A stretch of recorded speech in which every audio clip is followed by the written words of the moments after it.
evening and welcome to Have I Got News For You? I'm Bill Bailey. In the news this week, in an attempt to introduce politics to a younger audience, Children's BBC begin filming their new show, Mr Prescott Goes to Work.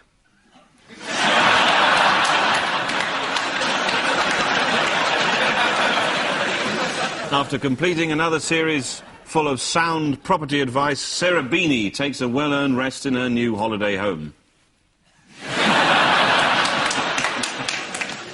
And in his luxury new kitchen, Wayne Rooney prepares a surprise anniversary dinner for Colleen.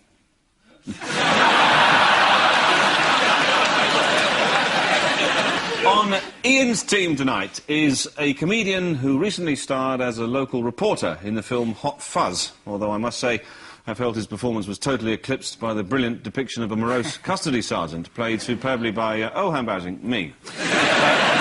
Please welcome Adam Buxton.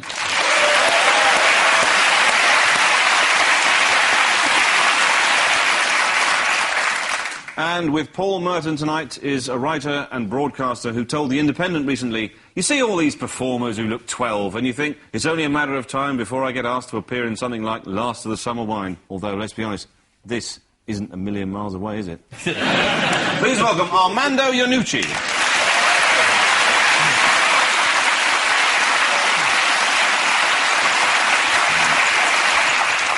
And we start with round one. Ian and Adam, what's going on here? Oh, that's when people were cheering Blair in. It's the good old days. Yeah, now they're cheering him out again. Oh, look, he's drinking some poison. Hurrah! Oh, Prescott, he said he'll go. Finally. That's our new Prime Minister, isn't it? 2 years of his weird twitch we're going to get used to. And that's Alex Salmond, appealing to the fish. What did Tony Blair do this week to commemorate his 10 years? He went on the GMTV sofa, that's what he did. Yes. It was a lovely day. It was the tough political interview he likes, isn't it? Yes. Is it bloke A, Tony Bennett, and bloke B, Tony Benn? I'd underestimated him. I thought he'd announce his retirement to Sooty. But no, he went for a proper interview, didn't he? And told GMTV, I'm going now. Well, I'm going to tell you next week exactly when I'm going to go. Yes. Hoping that all the voters out there would think, oh, he's gone, so we don't have to give Labour a good kicking. But I don't think it's worked. Unless I've got it wrong, in case you're watching this on Saturday, and then it did. We recorded two different versions. Yeah. God, the Lib Dems did well, didn't they? On the other hand, it was a bit of a disaster for them. Yeah. Even-handed. Who'd have thought Scotland would go Welsh and act? Exactly. The Daily Star has run one of their fantastic phone polls.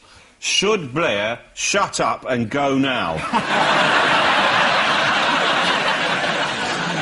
But he finally had to commend Gordon this week, and he couldn't quite bring himself to do it. He said the next Prime Minister will be Scottish, but he couldn't quite say, I like Gordon. We actually have that very clip. Oh, right. Let's have a look at this. Just check out the pauses. They really are that long. In all probability, Scotland, Prime Minister of the United Kingdom. He's laughing. And the one-time star actor from a nearby public school milked the moment for every drop.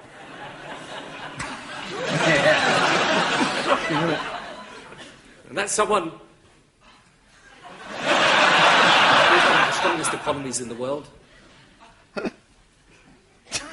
I've always said, Has he forgotten his name? Has anyone asked Gordon Brown if he's standing? Well, I got a shock in the week because I saw the headline, Brown admits gay lover. And I thought... So what is Blair's official leaving timetable? He resigns, then the angels come down from heaven, bear him up on their shoulders, singing Hallelujah, Hosanna. I think that's what he's planned. Weather permitting. It's wet in the scout hut. And then off. Goodbye. He's off. That's it. It will transform like a Doctor Who. I mean, they should do that, shouldn't they? Just start it off with a bit of a laugh, you know, sort of like, you know, the whole the Doctor Who theme music. You got Tony Blair. It's a Labour Party political broadcast or whatever, and you know, the music comes in, it fades, and there's Gordon Brown.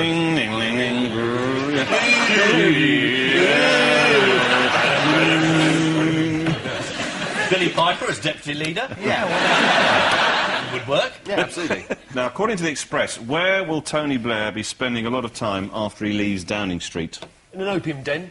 In the back streets of Limehouse. It could be. Up George Bush's arse. Yeah. Up George Bush's arse is the correct answer. That's what it says on my card. Apparently, he accepted the gift of the use of a villa on the Red Sea by an Egyptian property developer. Well, you know, Oh, this is in Sharm el-Sheikh, isn't yeah, it? that's right. And according to a local worker, around here, we call him Mr. Tony. Everyone calls it Mr. Tony's house. Only Mr. Tony is allowed to stay there. It's Basil Brush, isn't it? This Red Sea, does he think he can part it, or...? Prescott is actually going to go on the same day as Blair, and we thought it'd be nice to just look back over 10 years of John Prescott's. This is Prescott in 97, in 99, 2001, 2003, 2005, and 2007.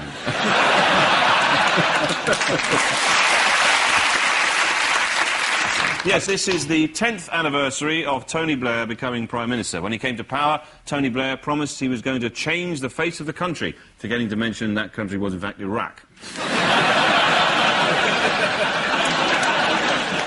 Looking at the 1997 cabinet reveals some interesting facts. Tony Blair, leader, flanked by Donald Dewar, potential leader, dead. Mo Molam, potential leader, dead. Robin Cook, potential leader, dead. Gordon Brown, potential leader, nervous.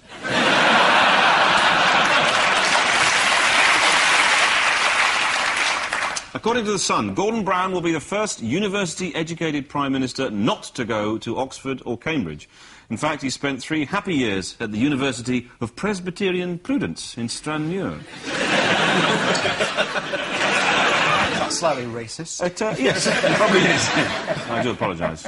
The up-to-the-minute Daily Star asked its readers... asked its reader... I'm sorry, I went on the street there. I'm sorry. This the Daily Star asked its reader, whap him! Whap him with the man! Whap him with Gordon Brown!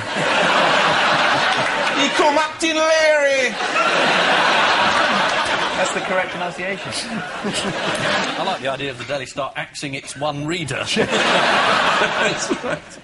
The up to Paul and Armando. Here's yours. Yes, obviously we have tanks here, and that's Prince Harry. And his horse. And his horse. Hello. Watch out for friendly fire. That's Yes. I'll get you in the end. It's Prince Harry. Prince Harry, it's a bit of a convoluted story, because sometimes he can go to Iraq and sometimes he can't go. Yes. I mean, the press is doing its best to help. Yes. I mean, I keep reading pieces that say, you know, he could become a target because he's based in Basra. He goes out in a scimitar every day, about 5 miles. Here's a map. Yes. And the Iraqi insurgents are keeping track of his movements by going on to AskJeeves.com. Well, the British troops are helping him by confusing the Iraqis, but they've got T-shirts that say, That's right. "I'm Harry," you know, like as a Spartacus move. But then that I think that's rather brilliant. Well, it is brilliant. Hundreds of our lads with T-shirts saying, "I'm Harry." Yeah, but Al-Qaeda are trained to spot people who look like Harry rather than wear a T-shirt that just says I'm Harry. They think of everything, don't they? Always sort of one step ahead. Yeah, all we the just time. can't catch up with their way of thinking. He was talking about the fact that he felt he had to go out there. It was you know, that's all part of the deal. Yeah. If you sign up, if you join the army, Yeah. His words were, you know, I signed on for it. The least I can do is get my ass over there, or get my sorry ass over there. Yeah. Was he talking street talk again, was he? I think so. Either that, or he's just ashamed of his ass.